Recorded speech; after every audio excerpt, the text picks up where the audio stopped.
Last week, we got the finale to Peacemaker Season 2.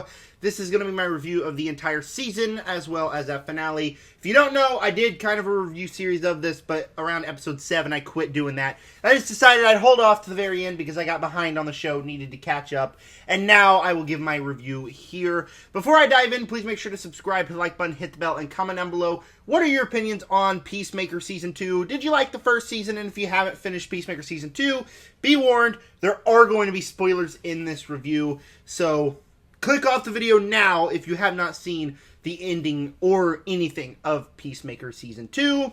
And with that said, for the most part, as you follow along my review series, you'd find out that I was disappointed by the beginning, and then slowly it starts getting better and better and better and better.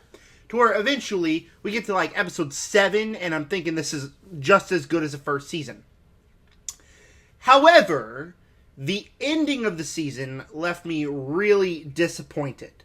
Let's go ahead and start with the positives. And this is a show as a whole with season 1 and 2 that was very emotional in season 1 with the ending there, and is very emotional in this season. The whole premise of the season is about Peacemaker trying to belong in the world and trying to do the wrong things, but he feels are right because he feels like he doesn't belong.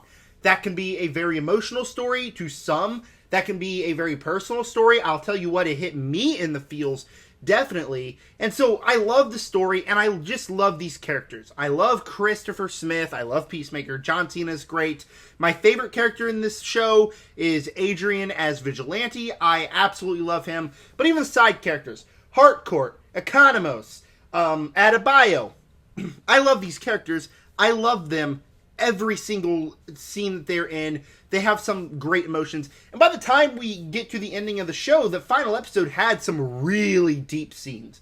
Really deep emotional scenes that made me tear up a little bit. And have those scenes that, I know a lot of people think that it was kind of repetitive and kind of came off as forced emotion. But for me, I felt that the scenes and the emotions connected with it. With the emotions, there's also quite a bit of humor. Obviously, it's a James Gunn show, so there's so much humor in here. By the time we get to like a halfway point of the show, each episode just has these big laugh-out-loud moments. Specifically, episode 7 with Adrian. That's the episode that he gets the full front for me. And he absolutely shines, and he is absolutely hilarious in that episode. And he's absolutely hilarious throughout the entire show. Several running gags I thought were real funny. James Gunn's humor is not for everybody, but it is absolutely for me. I did complain during the review series that there were some action sequences that didn't quite work for me. And I don't think it's the strongest action, but I kind of like the action in here. But at the forefront, this is a show about the characters and about the emotion, and not quite about the action set pieces. And so, the action, not the greatest, but at least it's entertaining enough. And the overall story, the overall multiverse story here, I just love this story. I love the idea about Chris going to different universes and seeing which ones he belongs in. And the twist that they are living in Nazi world where African American people are locked up like the Jews were in World War II and they're ran by Nazis is just a great twist, and it's just so unique and original. It completely changes my perspective on the show, watching each individual episode. I also love that this is a show that allows its fans to go online, go to their friends, and just discuss the show. You don't really get that with the MCU anymore.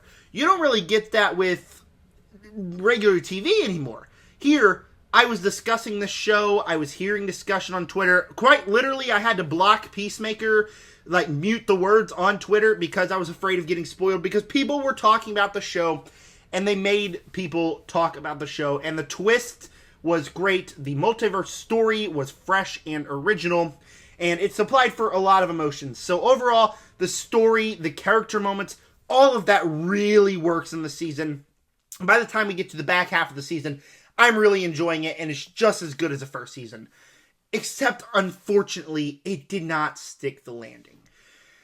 Okay, where do I even begin here? Because it's frustrating. It is incredibly frustrating of a season because it feels like they nailed the character moments. The character moments, the emotions in that finale hit, made me cry. It hit. But on a story level, it doesn't work. It doesn't conclude any of the story. Any of the really cool multiverse story. It doesn't conclude any of that. We have Peacemaker's brother planning to go after him. Do we get that concluded in the final episode? No. We're not going to do that in this season.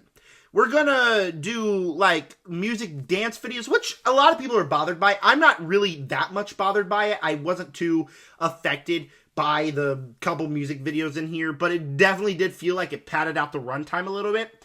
But we're going to do that, and we're going to do the character moments, and we're going to try to set up the remainder of the DC universe, but we're not going to focus on the story in the season. We're not going to conclude anything that happened in the season as a whole. We don't get any conclusion, and it just kind of ends. There came to a point to where, the James Gunn music starts coming up, and you know that the end of the episode's coming, and I'm sitting like, no way that the show's actually going to end. And then it did. It leaves so many plot threads unraveled, probably to set up for other DC movies and shows. But when you look at the MCU, when they do that and they don't conclude the story and they set up and set up and set up, do they ever get the payoff done? Do the fans actually like it when Marvel constantly keeps teasing us but never fully gives us what we want? No. So what's James Gunn and DC take from this? Yeah, let's go ahead and do that. Let's do what Marvel's been doing and tease us, but not fully give us a conclusion. Except this is so much worse because it feels like there should be more. Feels like there's another episode coming Thursday, but there's not. It's the end of the season. Some specifics here. They, as in the Peacemaker and all of his friends, they make a agency, Checkmate Agency. They're making an agency to stop Rick Flag. Rick Flag is bizarre in this season because it's hard to say, but I liked this character. I did until they made him into Lex Luthor Jr. He had no reason, no character development to make him be Lex Luthor Jr. or to make him go this evil direction. Yes, he's mad at Peacemaker for killing his son. That is understandable. But why is he building or making this prison to send every metahuman villain there? Like, that is the resolution to the final episode, is that he's making that a prison, making that salvation. Why we don't have near enough character development for him to, like, say he wants to send every metahuman. Literally, someone in the control room says, you were literally just judging Lex Luthor for doing that a couple months ago, and now you're planning on doing it? My thoughts exactly. It feels like he just had this plan because they want to set something up big in the DCU. Apparently it's Salvation. It's a comic where all the villains go to this distant planet because they send them there because they keep escaping. And it's kind of like Lord of the Flies with DC villains. Which sounds cool, but I don't think that's near enough interesting to be like the starting point for a DC universe. So I don't even think that's very interesting as a whole. But the fact that you were making Rick Flag do that when it doesn't make sense for him to do that is really confusing. He turns full-on villain in the back half of this season, and a lot of that I liked because he is fighting Christopher Smith because he killed his son. That's understandable.